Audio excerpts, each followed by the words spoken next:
বৃহস্পতিবার পবিত্র রাতে কেউ যদি এই দোয়াটি 100 বার পরে কোনো দিন পৃথিবীর কোনো মানুষের কাছে তার হাত পাততে হবে না, পৃথিবীর সব কিছু তার পায়ের নিচে আল্লাহ হাজির করে দিবেন। দারিদ্রতা থেকে মুক্তি দান করবেন, বিপদ আপদ থেকে মুক্তি দান করবেন, তার সম্মানকে সুউচ্চতা দান করবেন, অসুস্থতা থেকে দূরে রাখবেন, আল্লাহর অশেষ দয়া ও রহম তাকে দান করে দিবেন। সুবহানাল্লাহ। বৃহস্পতিবার রাত এটি গুরুত্বপূর্ণ রাত। এই রাত সপ্তাহে একদিন আসে।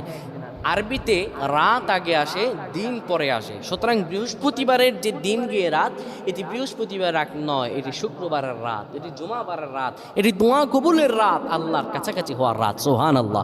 এই বৃহস্পতিবার রাত আল্লাহ তাআলা বান্দার দোয়া কবুল করেন। কেউ যদি বৃহস্পতিবার রাতে ঈশা নামাজের পরে পবিত্র হয়ে ইয়া হাইয়ু ইয়া হাইয়ু ইয়া হাইয়ু ইয়া রফিয়ু ইয়া রফিয়ু ইয়া রফিয়ু এই দোয়াগুলো পড়তে পারে 100 বার, আল্লাহ রাব্বুল আলামিন তার